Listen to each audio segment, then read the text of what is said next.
Good evening, ladies and gentlemen, and welcome to another edition of the Cerebral Smack Talk, live on YouTube and StreamYard.com. It is Gul Lameth, Michael Fletcher, alongside my good buddies Anthony Florio and Michael Bullock. And before we get through what undoubtedly was a historic night in professional wrestling, we have to report, unfortunately, another tragedy that hit the world of professional wrestling, and it this one hurts. Earlier this afternoon, we got word that Don West, formerly the color commentator for TNA Impact Wrestling and was one of the very first commentators for that company, passed away tragically at the rightful age of 59 years old. Don started his career as basically a guy from Shop at Home, the Shop at Home network for sports memorabilia. When he was doing that as as basically one of those guys that would promote sport collectible items, and he had a whole bunch of array of stuff. It was like Home Shopping Network, QVC, one of those type of things. Well, he started doing that, and then he left in 2001.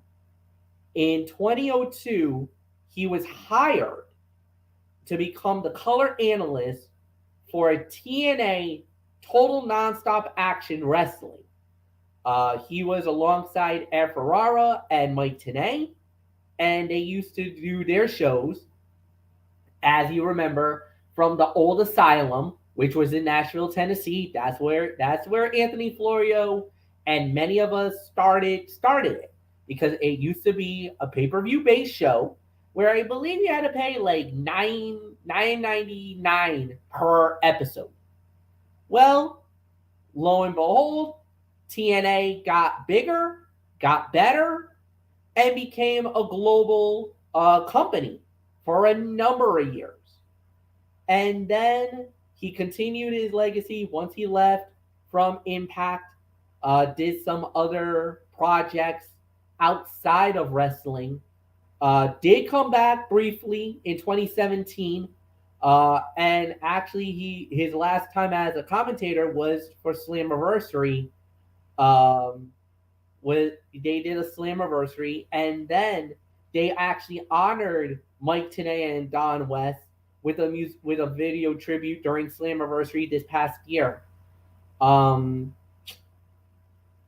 Unfortunately, Don West has indeed passed away from a diagnosis of lymphoma that was in the brain, and passed away earlier this afternoon at 59 years old. Obviously, it was also recognized by WWE, and Michael Cole paid tribute to him during the Smackdown episode here tonight, and we'll get into that in a little bit. But for Don West, um, there's really nothing more to say. His energy, his commentary style, the "you gotta be kidding me" and everything like that just kind of made us love Impact Wrestling. And he called some of the greatest matches in wrestling history. But the one that we all remember was the steel cage tag team bout. That was one of the most iconic commentary jobs he ever did in the company, to say the very least. Um, to us, to me, I know Don West, you know, as a color analyst, was absolutely perfect for Mike Tenay. That partnership was gold especially in the early days of TNA, of NWA TNA, and then when they turned it into TNA Total Nonstop Action Wrestling, because of the fact of how great they work together and everything else. And I know there's that he got an award for being the worst announcer in 2007 by Wrestling Observer. I get it. Maybe he was a little over the top. Fine, whatever. But that's from a stooge known as Dave Meltzer. And I think we can say, screw you, Meltzer. You can go bleep yourself on that. But Don West, without a doubt, is respected, was loved by many wrestling fans all around the world, and the tributes that he's getting from many people in the wrestling world. Mike Tenay with a beautiful tribute to this man earlier today exactly exemplifies what it meant for professional wrestling. This man is regarded and beloved by so many wrestling fans around the world. This is a horrible day for Impact Wrestling. It's a horrible day for the wrestling world. And our thoughts and prayers goes out to Terry, who is his lovely wife, and of course to the family of Don West. My friend, you may be gone, but you will never be forgotten. There are icons and there are heroes and then there are legends. Heroes get remembered, but legends never die. We salute you, my friend, as you're off to paradise. Godspeed, God bless, may you rest in peace, and we wish, and again, our thoughts and prayers goes out to the Don West family. May your family be comforted by the grace of God and the Lord through these next few days. And I know this is going to be a difficult time. Time will heal, but please always keep him in your heart and always keep him in your memories because he is never gone. He'll always be beside you, now and forever, guys. Don, we miss you. We love you, man. Godspeed. Anthony Florio, it's yours. Like Mean Gene once said at WrestleMania 6, Longfellow couldn't have said it better. Very well said indeed, MF. I'm the one who found out about this. I had the unfortunate responsibility of informing these guys about it this afternoon when I received the word about it. And it's a heartbreaking way to close out 2022 when it comes to the world of professional wrestling. MF, you and I, we know more about Don West than Michael Bullock does, but Bullock, we can definitely tell you about him. I mean, the man was just, and I said it to Michael Bullock during our SmackDown chat tonight. I said that Don West was Pat McAfee before Pat McAfee was cool because he had that energy, that enthusiasm, a lot like what Pat McAfee does nowadays. And I didn't really see any of his shop at home stuff. I best remember him from TNA, Impact, the early days, NWA, TNA, the weekly $10 pay-per-views that they did every Wednesday night. I used to get spoilers about those events and results of those events. And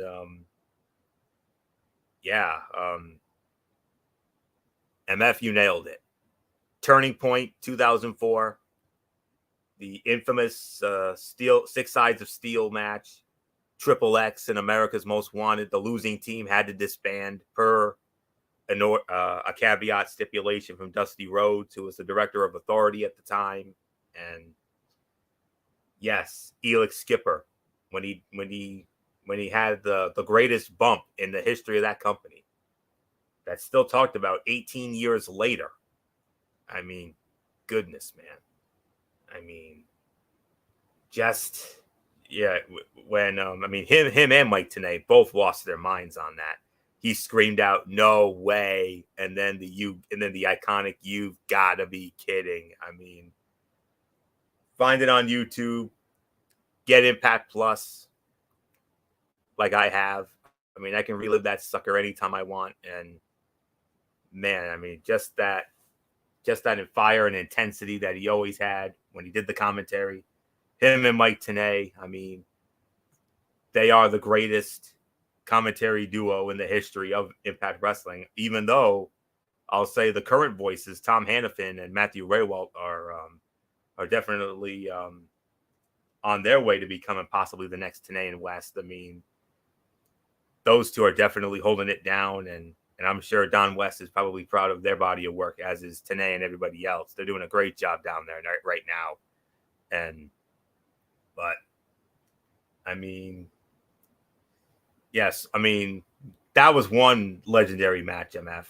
Another one of my favorite Don West matches, and this is one that I know you remember very well. I've told Bullock about this match a few times. What about that infamous barbed wire massacre match with Abyss and Sabu? And how nuts he and Tenay went during that match. I mean, that was epic. I mean, those two had so many legendary epic moments in the history of Impact Wrestling, TNA, NWA, TNA. I mean, we don't have enough time to go over every single one of them because we'd be here all night if we did.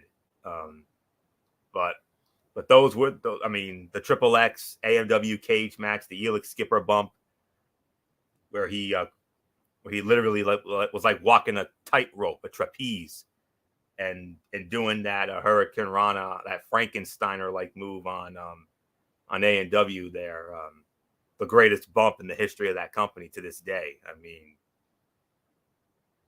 yeah, I mean, the You've Got to Be Kidding and everything else, and tributes all around.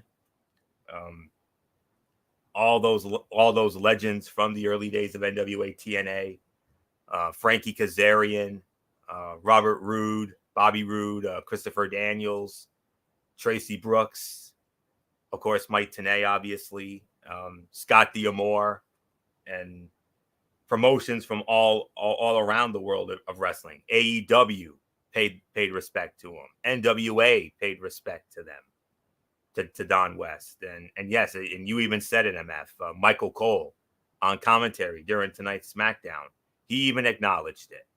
Class act by WWE. I mean, you usually don't hear anything about WWE when it comes to a competitor, a rival of theirs, which TNA has always been since their inception over 20 years ago. And just I thought that was a very nice gesture by Michael Cole to acknowledge that. And if McMahon was still around, McMahon would not have given two you-know-whats about it.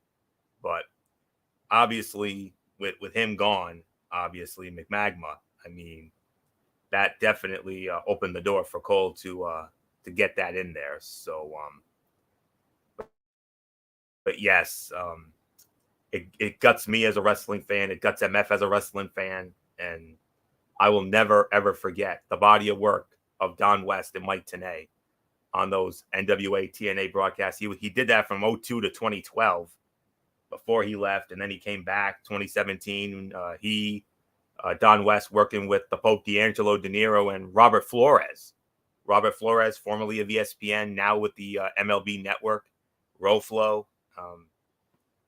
At Slammiversary 2017 and RoFlo, obviously Robert Flores, he had some words on social media for him as well, like so many others in the wrestling industry, and even wrestlers outside of WWE, or I should say outside of TNA, paid their respects. Of course, the reigning Impact World Heavyweight Champion Josh Alexander, he even paid some respect. He never met him, but he still paid respect to him. That just shows you the man he is. And, and a host of others, just, I mean, I had a trade of thought, but maybe I'll get it back in a moment. But yeah, just a sad day for professional wrestling. And, and MF, I mean, you and I mean, we've had like Tenay and West moments throughout our legendary, partnership and whatnot. we don't really compare ourselves to them, because when it comes to our wrestling commentary, we always compare ourselves to Gorilla and Jesse, Gorilla and Bobby, and of course JR and the King. Those are the three that best describe our body of work. But Tenay and West definitely were the you and me of that. We definitely would have been them, and just gut wrenching indeed. And I, for one, will miss that enthusiasm and energy that he always brought to the broadcasts, whether it was the weekly Impact Wrestling show on the pay-per-views, those $10 a week pay-per-views, or when they finally got the TV deal to FSN in 2004, and then when they went to Spike TV for a number of years, and then bounced around so many other networks before it's finally settling into Access TV nowadays. And that tribute at Slammiversary was beautifully done. I mean, that was a very nice gesture on the part of TNA. And I may not get my train of thought back, but I do know this. They do. Impact Wrestling has a Hall of Fame, and I believe this gentleman right here should most assuredly be the next inductee. I mean, the Hall of Fame should have a place for Don West, not just Don West, but Mike Tenay as well, for their outstanding body of work on the commentary. And they're the ones who got Impact off the ground and paved the way for so many commentary teams. And Taz came in after Don West left. He worked with Mike Tenay. They did a good job. Paved the way for Josh Matthews and Don Callis when Don Callis was working with Josh Matthews. The Pope, D'Angelo De Niro, Matt Stryker, and D'Lo Brown when they were working it. And, of course, nowadays with the team of the outstanding team right now with Tom Hannafin and Matthew Waywalt, alias Tom Phillips and Aiden English for you WWE fans out there. That's who you'll best remember them as.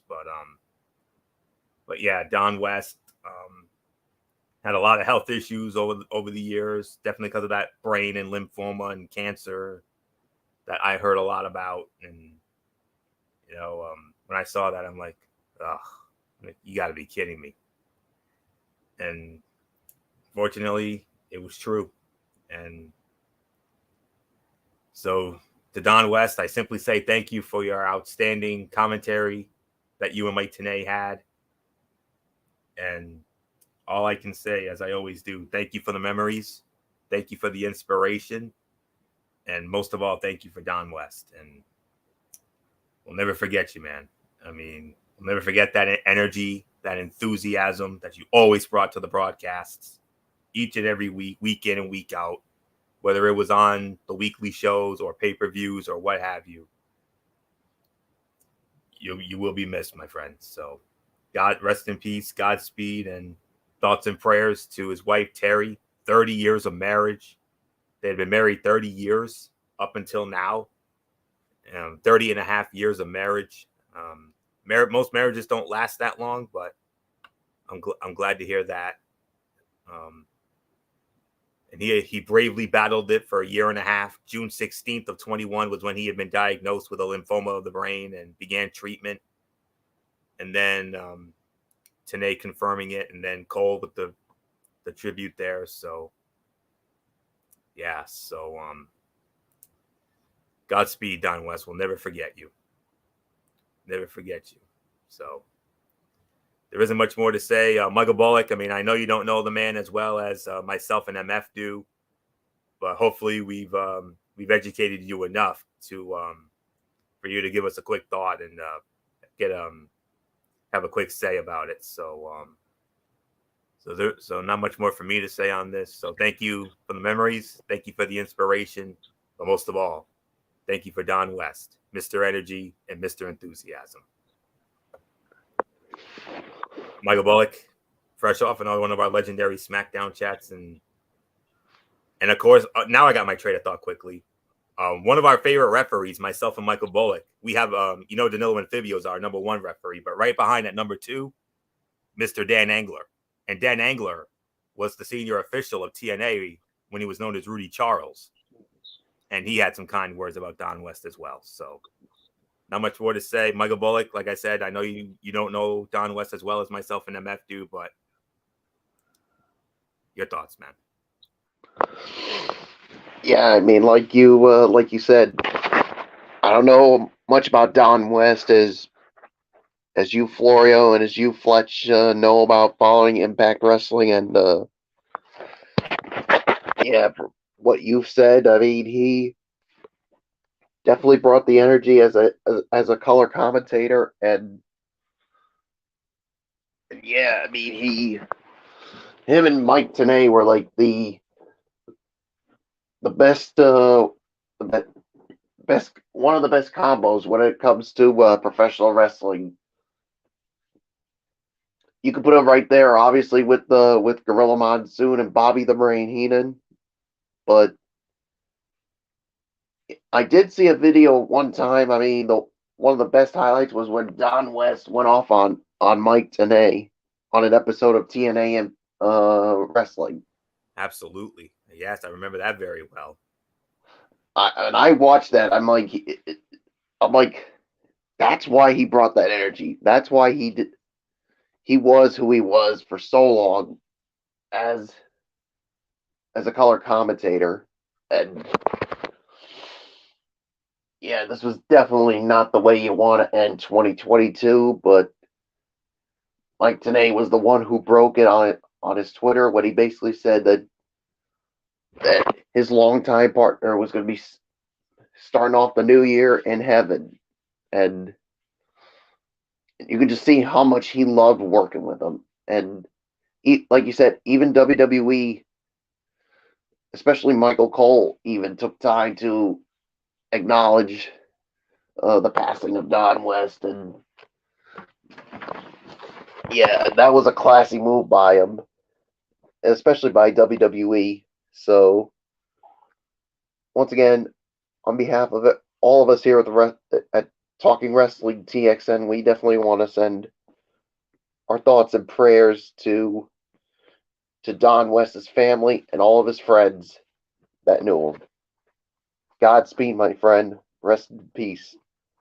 So there's really nothing more to say except, Fletch, let's get into something that Don West has been known to do, and that is talk wrestling. Yes, indeed. And we have ourselves.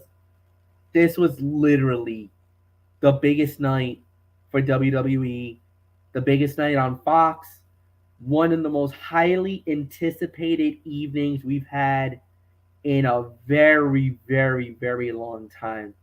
And yeah, it happened. Smackdown Live, episode 1219, emulating tonight from the Amalie Arena in Tampa, Florida. We started off with a promo segment by Bray Wyatt, interrupted by LA Knight. Uncle Howdy makes an appearance, gets into the ring, and then he Sister Abigail's Bray in the center of the ring. LA Knight was like, what the hell? And, well, we saw the damage. And what did that provoke? We may not know. But one thing is for sure. Before Uncle Howdy and all that stuff, LA Knight challenges Bray to a match at the Royal Rumble. Challenge accepted. And then WWE took it one step further. For the first time ever in WWE history, Bray Wyatt versus LA Knight in a pitch black fight. Now, we've never had a pitch black fight in our history, and everybody's wondering, what does this mean? What type of a match is it going to be? I think I know what's going to happen. Pretty much, the only thing that's going to be lit in the ring or the only thing that's going to be lit in the arena is just the ring. Everything else is literally pitch black. That means anything goes. No disqualifications, no countouts. And on top of that, because of the pitch black outcome, they might have to use either rig lighting or like the equivalent of having a whole bunch of guys with those flashlights. That might be the only way we're going to see the action. This is an amazing concept. This is a bizarre concept. But it wouldn't be anything if it wasn't Bray Wyatt and LA Knight. This rivalry's been really good. The way that they've been promoting this has been done pretty nicely. Now we are about to get the ultimate payoff. Anthony Florio, it's yours, my friend. Oh, man. This was a noteworthy start to the show. It once again put Uncle Howdy in the arena, and this time his actions suggest he might not actually be on the same side as Bray Wyatt. LA Knight audibly questioning what is going on reflects the audience's sentiment as they try to figure out the pieces of the puzzle Wyatt and the creative forces at play are producing. The pitch black match at the Rumble between Wyatt and Knight should be good, and more importantly, prevents the former LA Knight from having to lose in the actual Royal Rumble match. And Bray Wyatt during the promo saying, deep down, I don't think of myself as a good person, though I really do try. And LA Knight mocking Wyatt said, you can't even finish a sentence, then you get all embarrassed and take it out on a poor cameraman. And then you pay one of your goons to come down here in a Captain Howdy outfit. And he said, you used to be something, you used to be a force, taunting Wyatt. And he said, week after week, all you've proven yourself to be is a fraud and a broken down loser. And then Uncle Howdy entered the arena, stepping through what appeared to be an inflamed doorway, complete with his own theme music. Of course, reports have suggested that Bo Dallas, the real-life brother of Bray Wyatt, is in that Uncle Howdy costume. But we're going to have to find that out soon enough. We thought maybe we were going to get some sort of a reveal here, but no. He just laid out Bray Wyatt with his sister Abigail. So, pitch black match. It's definitely going to be an experience for the three of us. When it comes to the Royal Rumble, it'll be very interesting to see how this match plays out. I, for one, am definitely intrigued by it. It's definitely going to be an experience for all of us. So, can't wait to find out how it looks a month from now when we get to the Royal Rumble at the Alamo Dome in San Antonio. So not much more for me to say on this. So, you can make an argument for this to be the segment of the night. You could certainly make an argument for another, but it was definitely a noteworthy start to the show. So there isn't much more to say except Michael Bullock. I'm going to say to you what I said to you during our SmackDown chat when we saw this tonight. So that happened. Yeah, that definitely happened. I mean, obviously with what we just saw. I mean, first with the LA Knight coming out, and now we get the matchup between Bray Wyatt and LA Knight in a pitch black match. So that's gonna be something to watch. I mean, yeah, and basically, I mean, and then after that, you had basically Uncle Howdy come out, and he basically took out Bray Wyatt. We're sitting there like, what in the world is going on here? I mean, obviously something's is going down, so we'll wait and see what happens with that. But definitely a noteworthy start to this edition of SmackDown. So nothing more to say. It is yours, Fletch. And then after that, we do get the first official match of the night. It was Sheamus going one-on-one with Solo Sikoa. Solo Sikoa wins the match in 11 minutes and 10 seconds. Beat down after that by the Usos, only prompting out, well, Drew McIntyre. He's back. One man wrecking crew, one man army, clearing out the bloodline. Anthony Florio, oh my goodness. Certainly the games have changed now. So much so, MF, that you know how this Monday night on Raw we have two huge championship matches to start off 2023 on the red brand side. Well, on the blue brand side, MF, next week you're gonna have a huge championship match to start 2023. Next Friday night at the FedEx Forum in Memphis, Tennessee, the home of the Grizzlies, don't you know? The Usos are going to defend the undisputed tag team championship against Sheamus and Drew McIntyre. There you go, MF. I can't wait to hear what MF has to say about that in a little bit. I bet he's salivating right now as we speak. So, anywho, okay. So, 11-10. I'll give it about 3.25, teetering on 3.5. A bit more seasoning for Solo, and this would have been a real banger. But as it is, this was a fine competitive bout that spotlighted the young star while continuing to put over the grittiness of Sheamus at this point in his soon-to-be Hall of Fame career.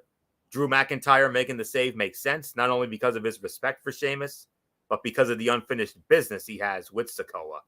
It was the NXT export who cost Drew McIntyre the undisputed WWE Universal Championship at the Clash at the Castle pay-per-view, and the company has done a fantastic job with the slow burn rather than jumping at the first opportunity to book that particular bout. Sheamus wiped out the Usos at ringside, allowing Sikoa to grab him by the arm and drive him into the ring post. The McIntyre save drew a big pop, a testament to his continued popularity with the WWE fans. A 3.25 star match for this. So not much more for me to add to it. So Michael Bullock, Solo Sikoa, maybe the biggest win of his young career so far, defeating someone the caliber of Sheamus, who's done everything there is to do except for the Intercontinental Heavyweight Championship. But what about next week, though? First SmackDown of 2023 in Memphis, the Usos to defend the undisputed tag team championships against Drew McIntyre and Sheamus. How about it? Yeah, that's definitely going to be a big first big matchup for SmackDown in the new year with the returning Drew McIntyre and Sheamus going up against the Usos for the undisputed titles. So we'll wait and see how that all plays out. But yeah, 3.25 stars is my rating for this match. I mean, this was a solid match. I mean, definitely the biggest win of Solo Sikoa's career to beat someone the caliber of Sheamus. And yeah, like you said, you had the beatdown, but that didn't last long because, like you said, Drew McIntyre returned and cleaned house. So yeah, good to see Drew back. So yeah, there's really nothing more to say. So let's move on, Fletch. Yeah, solid match. 3 stars for me. Good back and forth action. This was really good, really well done, to say the very least. And now here we go. So it was the SmackDown Women's title on the line. The champion Ronda Rousey versus Raquel Rodriguez. The winner of the bout in 16 minutes and 45 seconds was Ronda Rousey, successfully defending the title. However, after the match was over, we had ourselves a bomb. Charlotte Flair makes her return to WWE, and we're thinking, uh-oh, the queen is back? What's going to happen now? So Ronda gets on the mic. She's like, oh, okay. So let me guess. You're going to want to fight me at Royal Rumble and for the SmackDown Women's title, right? Nope. Charlotte's like, you know what? I'm in my gear. Why don't we do this right here, right now, in Tampa, SmackDown Live? Let's do this. Shayna trying to convince Ronda, oh, no. That's a bad idea. You just had a hard fought fight. You shouldn't do this. You shouldn't do this. Ronda says no, tells the referee, ring the bell, let's fight. The winner of the bout in 42 seconds and no! SmackDown Women's Champion. She did it for the 14th time. Charlotte Flair is champion again. Unbelievable turn of events. Unbelievable night. Unprecedented crowning. History made in Tampa. Michael Bullock, do it. Hit it one time for me, please. And you want to know how she did it? She did it with Flair. Woo!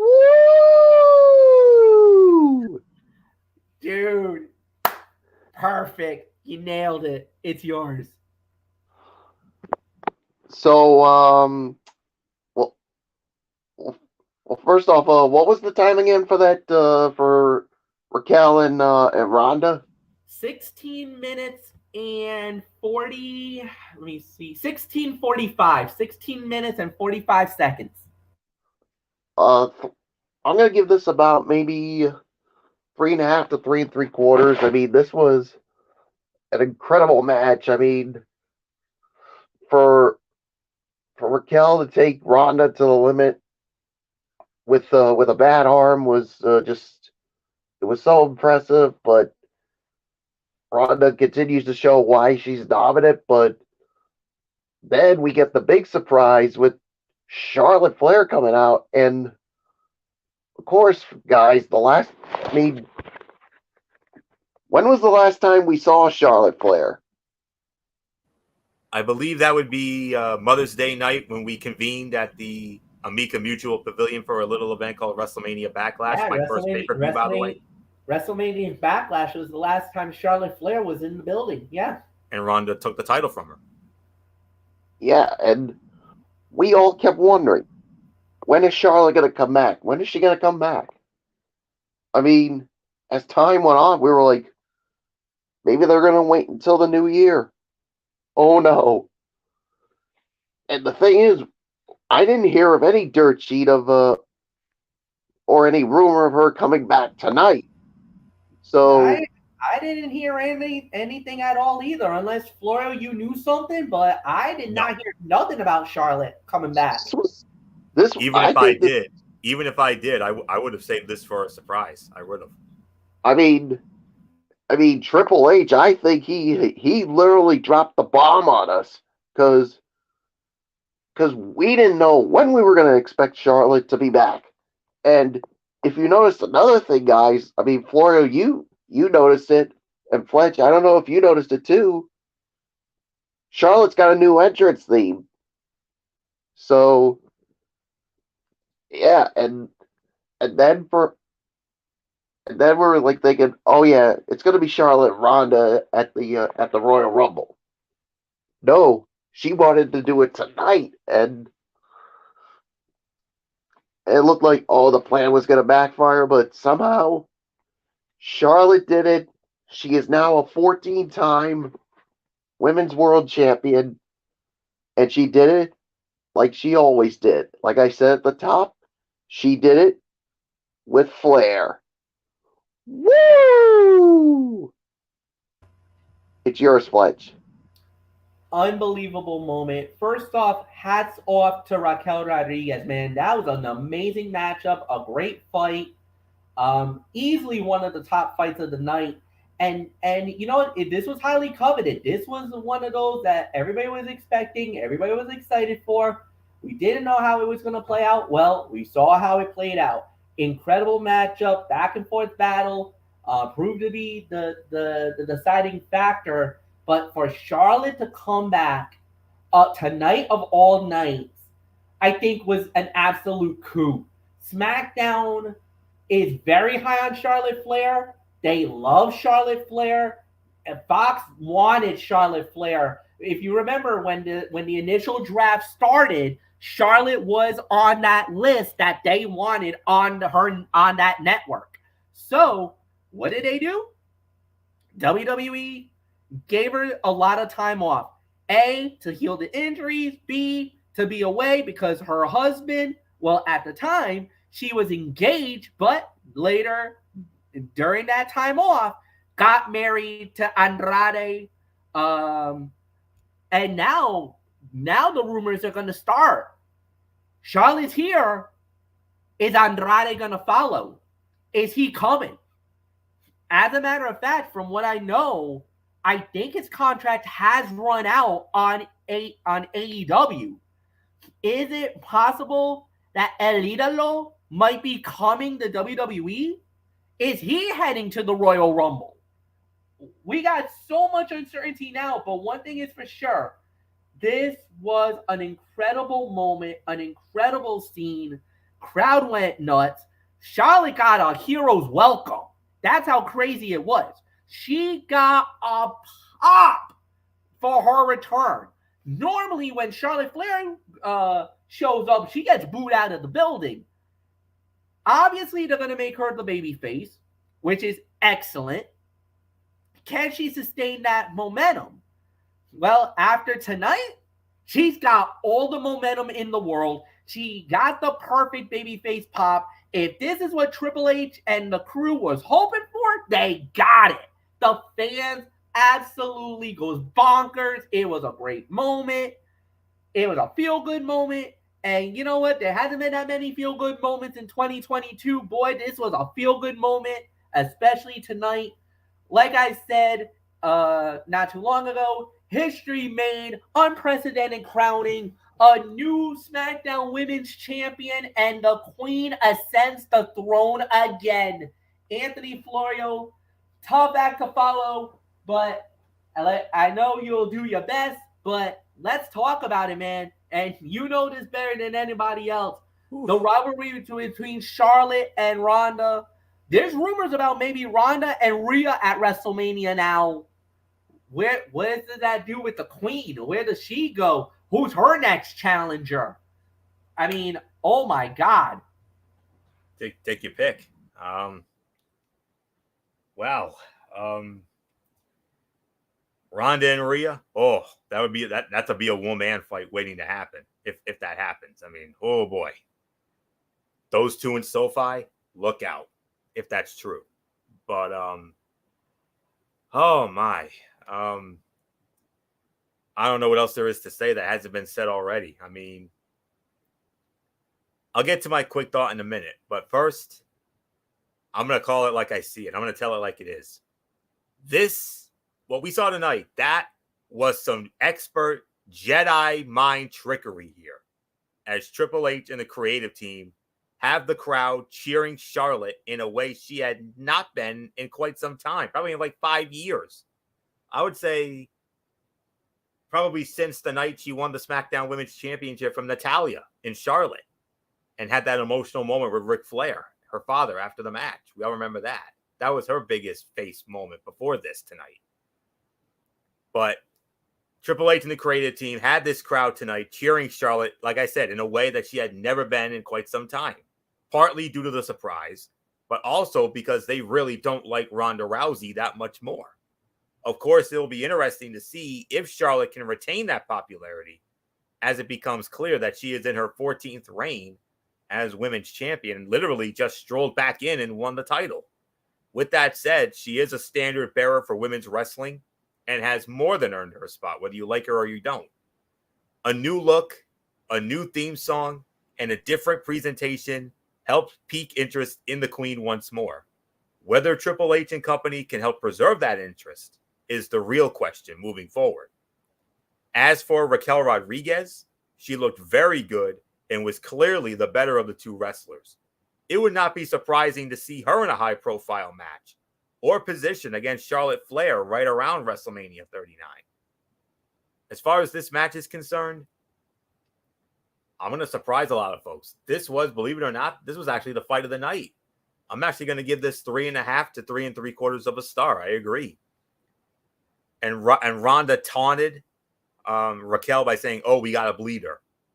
And then Rousey grabbed Rodriguez's arm, but the challenger powered through it, spilled to the floor, and powerbombed the champion onto the ring apron.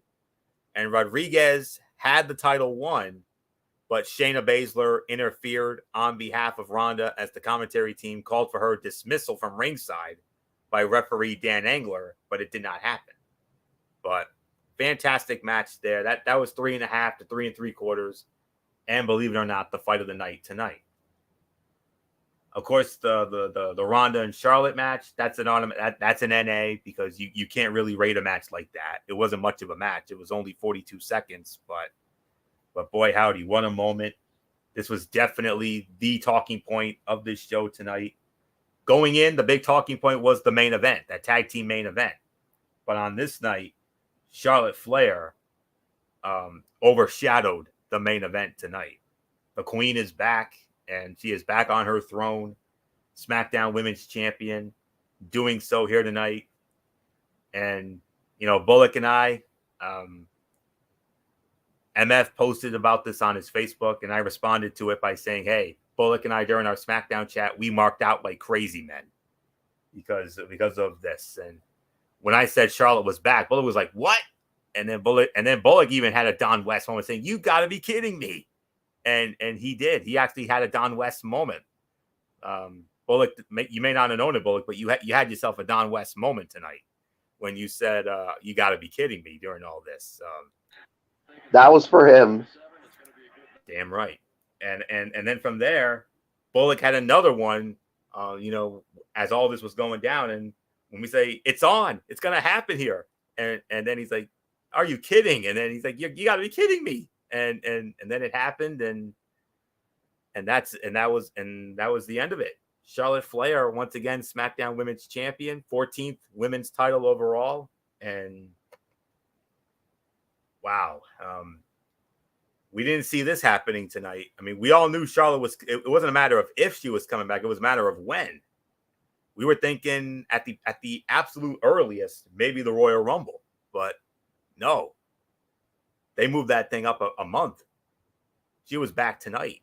So, wow. Special moment to say the very least. And who would have thought, guys, that did you ever think we would see the day where Charlotte Flair would celebrate winning a championship with the fans in the crowd? I never thought I'd see that. And she did. There was even a little boy. She even hugged a little boy in the crowd. And all I can say to that little boy is cherish that moment for the rest of your life, young man. That's all I'm going to say. I mean, I wish it was any of us, especially me, considering my love for the Flair family, especially Papa Rick, and especially that amazing documentary they just had on Peacock. So, yeah, special moment indeed. Congratulations to Charlotte Flair, once again, the SmackDown Women's Champion. I think a rematch will go down at the earliest possible date. I think that will happen at the Royal Rumble. Wouldn't surprise me if we get a rematch with these two at the Alamo Dome. But welcome back, Charlotte. Business has indeed picked up in the SmackDown Women's division. And I know good old MF Michael Fletcher couldn't be any more delighted about it. And Bianca Belair is the frontline soldier of the Raw Women's division. But MF, you got yourself one hell of a frontline soldier on the SmackDown Women's division in the Queen Charlotte Flair. But then again, Ronda was just as good of a frontline soldier. But hey, you got one hell of a competent frontline soldier, to say the very least, in the Queens. So that's all there is to say on that. 3.5 to 3 3/4 for Raquel and Ronda. Fight of the night. They stole the show. Hard to believe, but they did. But the big talking point tonight, the surprise return of the Queen Charlotte Flair, and once again SmackDown Women's Champion. What a moment!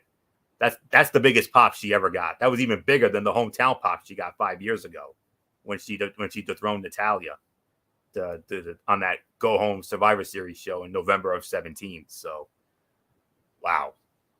So, and I do have a final here, gentlemen, from the Capital One Orange Bowl. The Tennessee Volunteers have defeated the Clemson Tigers 31-14. The Tennessee Volunteers are Capital One Orange Bowl champions. And in just a few short minutes, we're going to see the most beautiful trophy, my all-time personal favorite trophy, other than the big ones, of course, the Orange Bowl trophy. Oh my, I can't wait. Can't wait to see it. So not much more to say. I'm excited. MF, what a night. Yes, indeed. No doubt about it. It leads us to the main event of the evening, the long awaited tag team fight, as it was John Cena and Kevin Owens versus Sami Zayn and uh, Roman Reigns. And when it was all said and done, the winner of the bout in 11 minutes was John Cena and Kevin Owens. Kevin Owens pinning Sami Zayn for the win. If there was a perfect way to end it, that was as perfect as you could have done it. Very solid main event. This is about maybe 3 stars, 3.25. The crowd was hot for Cena. They were hoping to see Cena and Roman. You kind of got a little bit of it, but you didn't get enough of it. But you know what? That was just a tease. They gave us a little bit. It's not going to be a lot. Eventually, they'll probably do something more down the line. But I think at the end of the day, they did the right thing. They protected Roman. They protected Roman Reigns. They protected John Cena, which they did a great job on both fronts. So at the end of the day, they did a great job with it. There's really nothing more to add. This was the second best fight of the night. Obviously, the women's fight was the fight of the night. But still, great way to close the show. Fans going home happy. There's really nothing more to add on that one. Anthony Florio, it is all yours, my friend. I'll give it 3.25 stars, but I got to be honest, MF. I was kind of underwhelmed, to be honest with you. Agreed. I was a little bit myself. Given the hype of this match should have gotten a significant amount of time. This match should have gotten at least in excess of maybe 15 to 20, I think. I think that would have been appropriate. Yeah, I'll give you that. Because you don't need to have no 30 to 40 minute 6-star classic. You don't have to have that. But going in, I had this as the fight of the night. I was thinking this thing was going to be at least 4 easy, but I can only give this 3 to 3.25 for this. The match was seriously abbreviated, having only 10 minutes, or 11 minutes in this case, as MF had it, once the entrances and final commercials wrapped up. The action was abrupt and rushed, with a brief heat segment on Kevin Owens before the John Cena hot tag. By the time he finally hit the ring to spark the comeback, it was over. All of the hype and Cena's involvement was limited to a few moves before it went home. With that said, the energy he brought to the match and his selflessness when it came to giving Owens the shine was the stuff of a real professional. His involvement may have been short-lived, but he had the crowd eating out of the palm of his hands and really helped put over Kevin Owens by sharing the spotlight with him and allowing him to get the pin on Sami Zayn. Did you seriously think the Tribal Chief was going to eat the fall here? No. That will come soon enough. Mania, I still think, but how will Roman Reigns react to Sami Zayn failing to end the KO problem and worse, losing the match for the Bloodline? That will be the story to watch heading into 2023. Amid the pomp and circumstance of the match, Michael Cole slyly reminded the audience that Zayn is still an honorary use until that title is dropped, and he had to impress Roman Reigns and end the KO problem to make that happen. Great setup and a reminder of what's actually at play in this match. And then Owens exclaimed, "You're embarrassing yourself in front of the Tribal Chief." And then Owens scored a near fall off a frog splash on Roman Reigns. The Cena hot tag was special stuff, as was the double 5-knuckle shuffle to the heels. We can only give this about 3 to 3.25. A little underwhelming, to be honest with you, but it definitely had that big fight feel. There is no doubt about that, even though it was beyond press for time. So there isn't much more to say. This was about 3.25. Not much more to say here. Michael Bullock, the hype was there. The energy and enthusiasm was there, but only 11 minutes. I mean, we were thinking at least 50, we were thinking somewhere in excess of 15 to 20 at least. Well, and the other thing is, of course, what really took away from it was, course, what we saw like previously was the return of Charlotte Flair. So that definitely took some time out of it. So it was still a good match, but I expected more. I'll definitely give you that. So yeah, 3.75. I mean, this was the second best fight of the night. I mean, we got to see a little bit from Cena, but it but yeah, this was definitely the right call. I mean, it basically protects both Roman Reigns and John Cena, and I think this is where we're gonna get the first little inkling of the potential breakup between Sami Zayn and the Bloodline. So yeah, there's really nothing more to say. So Fletch, let's get into our overall thoughts on the show. Anthony Florio, you lead off on the overall thoughts. Yeah. It wasn't perfect. It was not. But based on the body of work and everything else, I got to give this somewhere in excess of maybe 8.5. I think that might be the best way to go here. I mean, the women's match ended up stealing the show tonight. I did not think that in my wildest dreams. I thought that for sure was going to be the 10 to 11 minute match, but no. 16 minutes in excess of that. I mean, unbelievable. And I thought that was going to be for the main event, honestly. But that was the fight of the night. The moment of the night was the surprise return of Charlotte Flair. Not only her return, but doing so in the grandest of fashions, winning the SmackDown Women's Championship, putting the SmackDown Women's division on notice, and it's going to be very interesting to see if she's still going to have that fan support going forward after tonight. Sheamus, Solo Sikoa, be a man fight, good match there, and then of course the main event, which was the talking point going into the show tonight, ended up being somewhat of a whimper. I'm not going to say it was an absolute whimper, but I will say it was somewhat of a whimper because of the press time they had for it. But and that we ended up and 80% of this match was, in a commercial break, and that definitely took away from it as well. Let's not forget that, including one with about 10 minutes left in the show. They should have left it right there. If they had done that, then maybe I would have gone higher on it. But the overall body of work of the show tonight, there were no bad matches on this show. A couple of good segments here and there. Set some interesting things up for the first couple of weeks of 2023. So this was 8.5. And next week, MF, you got that huge tag team title showdown with the Usos against McIntyre and Sheamus. Ricochet and Top Dollar of Hit Row, they're going to go one-on-one in a Royal Rumble qualifying match. So you got that. And then in 2 weeks, the Be a Man fight we've all waited for. We're going to finally get it. Gunther and Braun Strowman for the Intercontinental Heavyweight Championship. Lordy. You thought Gunther and Sheamus had Be a Man fights? Wait till this one. That's all I'm saying. So you got big things coming, MF. Get excited. So 8.5 for me. I think that's the best I can go. So not much more to say. Michael Bullock, your thoughts on this final Friday Night SmackDown of 2022 in Tampa? Yeah, 8.5. I definitely can agree with that. I mean, I never would have thought the women's match would be the fight of the night, which it was. I mean, yeah, awesome Be a Man fight with Sheamus and Solo Sikoa.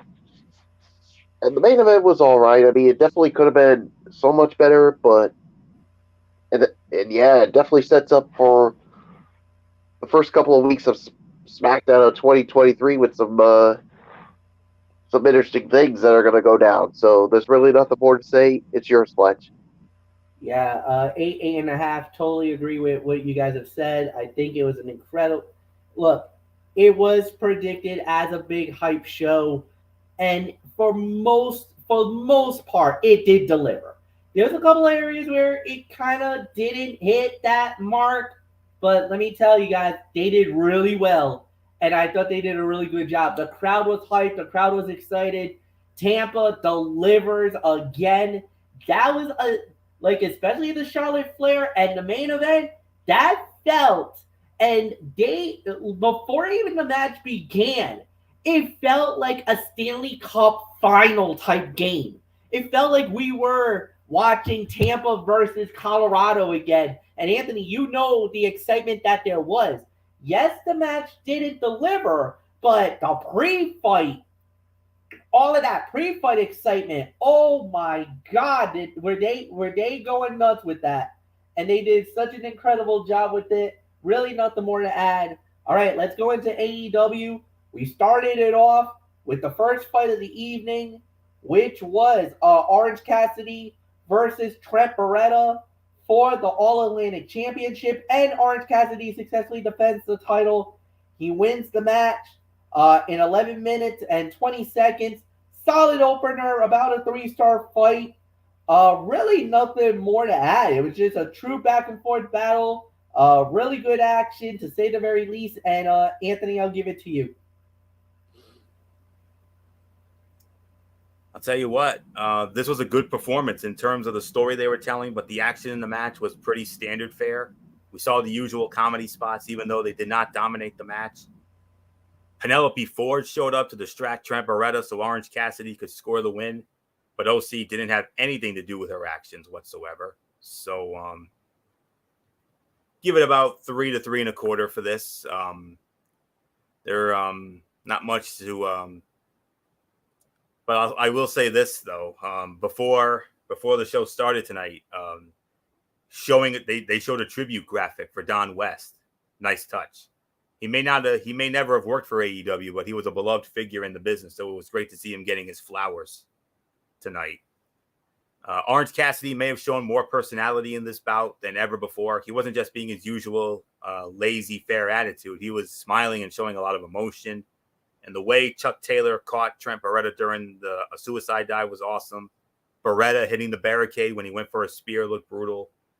And Kip Sabian dancing his way to the ring while Cassidy's music played was pretty funny. So that's really all there was to say on that. So this was about 3 to 3 1/4 for the effort. So not much more to say here. Michael Bullock, Orange Cassidy, champion stays champion, still the All-Atlantic champion.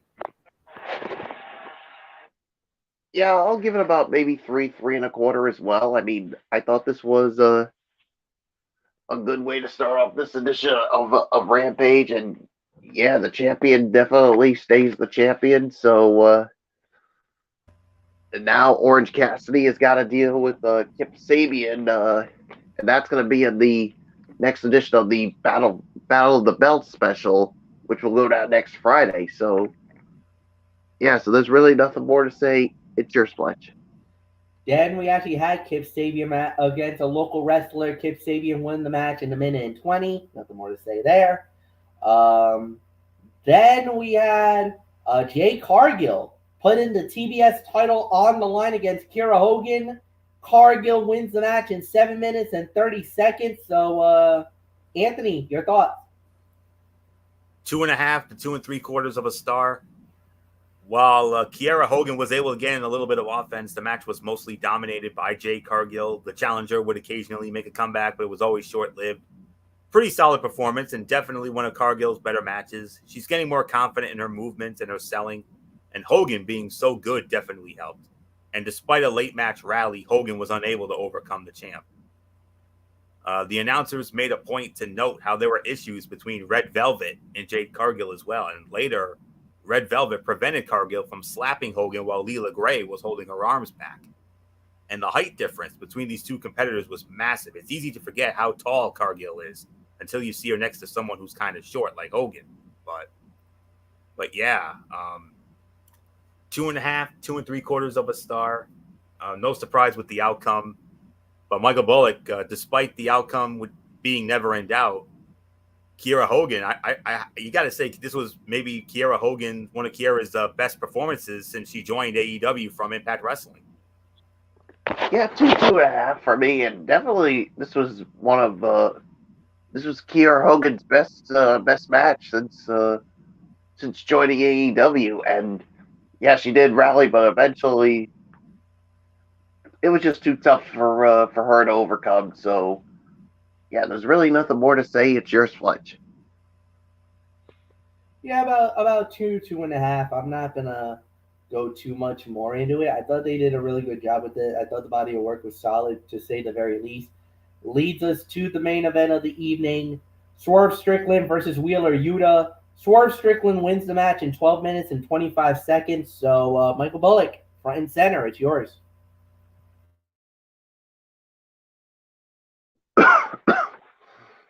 I'll give this about maybe 3.25, 3.5. I mean, this was definitely the fight of the night to me. I enjoyed it. I thought both competitors were worked well here. So yeah, there's really nothing more to say. It's yours, Fletch. Yeah, three and a quarter, 3.5, not bad. I thought it was a really good body. It was a good match, solid battle. Um, I'm a little perplexed why Wheeler takes the loss here. Now I get it. Swerve Strickland is, you want to establish him as a heel, and you did that. Great job. But does Wheeler deserve a loss here? I mean, what are they doing with Wheeler Yuta? I mean, that's a little bit of a head scratcher. Wheeler was really big, really starting to become a big star, and now you give him to Swerve Strickland, and I don't want to say bury him, but you give him a good loss. Okay, yeah, it was a good match, but he eats a loss here tonight. I mean, this should be somebody different if you're gonna do that to if you want to establish Swerve Strickland, all right, give him a different opponent. Don't give him Wheeler Yuta because you're gonna hurt his momentum. And actually, I think he is getting hurt now. Wheeler Yuta was one of those underrated guys, really good on the Blackpool Combat Club, but he's become the black sheep here. He hasn't gotten any major wins lately. Moxley's looking great.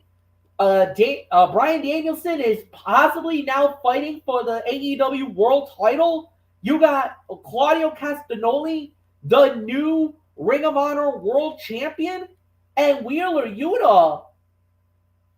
Ew, no, what are you doing? I don't know, Anthony. Maybe it's just me. Maybe I might be a little bit going. Maybe I'm just being a little facetious here, but I feel like Wheeler is about to get lost in the shuffle of this crew. Which is a damn shame because he came so far.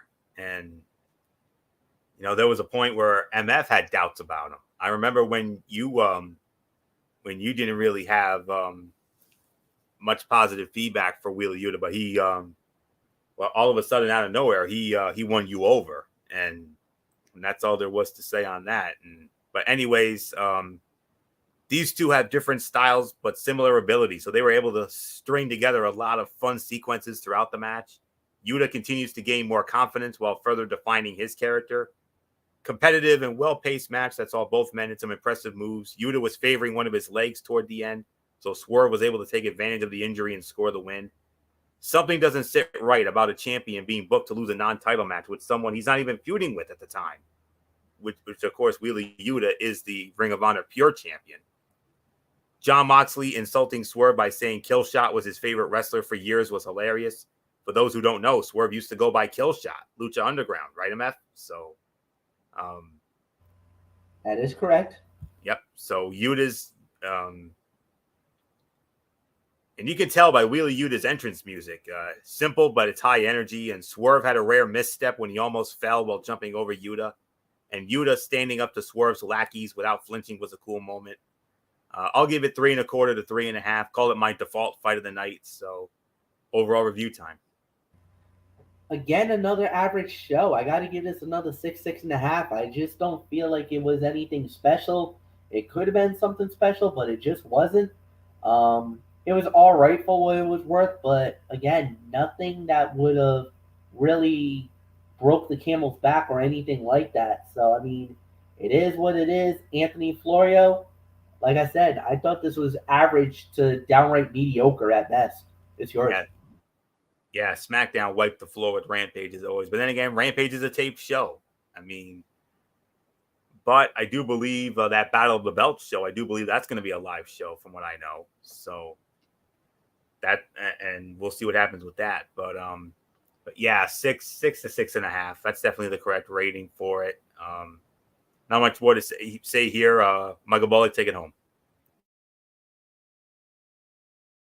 Yeah, we'll do 6.5 for me as well. So yeah, there's really nothing more to say. Let's put a bow on it. We're out of here. We're done for tonight, guys. We hope you have a wonderful New Year, New Year's Eve, New Year's Day. Have a lot of fun. Please be responsible out there. We do, just please be responsible. Have a happy and safe New Year. Much love to you guys. Thank you, Anthony Flair. Thank you, Michael Bullock. It's been a great 2022. Can't wait to do this in 2023, brothers. And of course, Dee Dee Woodson, we're thinking about you. We love you and your family. And we can't wait to see you guys in 2023. It's a pleasure. It's a pleasure to do this with you, Fletch, as always, and with you, Florio. And can't wait to see what 2023 brings for Talking Wrestling TXN, as it'll end our first full year of doing this. Absolutely, Florio. Yes, and just to echo Bullock's sentiments, 2022 started a little rough, but it definitely progressed towards the second half, especially with Triple H taking over things, and with him now in the fold. I mean, I got a big feeling that 2023 is going to be the biggest year to date, and I see bigger and better things, and we can't wait to get into it, especially the big 4 pay-per-views. I mean, we saw the first SummerSlam and Survivor Series; they were amazing. What's the first Rumble and Mania going to be like? I got a good feeling about both. So can't wait to do it again in 2023. We thank you, all you wonderful fans, for your continued support all year long, whether it's on Embrace Fan 95 with MF or the Tone 25 with me. And, we love you. We appreciate you. And you thought this year was good? Wait till next year, because 2023 is going to be our biggest year yet. And like a dear friend of mine always told me, MF, I truly believe this in my heart of hearts. The best is yet to come. Absolutely. So with that said, thank you guys as always. We do come back on Monday. That is our first show of 2023, as it will be Anthony Florio bringing us Ridiculously Raw, as he said, Monday Night Raw, and then an abbreviated Tony's Take. There will be no Impact, but there will be Level Up. We'll get that. Wednesday is Wednesday Night Madness, AEW and NXT. And then 1 week from tonight, we will do it, the first episode of the Cerebral Smack Talk. Of course, we also got We also got the NFL Thursday as well, which is Week 18, the final week of the regular season, y'all. Week 18, and on top of that, on the Ridiculously Raw, Anthony, with your permission, because of the magnitude of the show, I would like to, if you may, because you have the abbreviated version of your Tony's Take, I would like to come in and give you my thoughts, or an official preview of the biggest wrestling show of the year, New Japan Pro Wrestling, Wrestle Kingdom. Because it starts on Wednesday, early Wednesday morning, I can't do it. That's the January 4th show. I need to preview it on the show, because I will not have another opportunity at this. Well, in the immortal words of LA Knight, there's only one thing I can say to that, and that is, yeah. All right, done deal. We'll do it. We'll do it on Monday. We'll do it Monday night. So with that said, you got it, my friend. So thank you, everybody. We love you guys. Happy New Year. Have a happy and safe night and everything else. And we hope your 2023 is even better than your 2022s. And with that said, for all of us here, for Anthony Florio, for Michael Bullock, in spirit, Dee Dee Woodson, I am Michael Fletcher. Thank you so much. Hugs and hand pounds.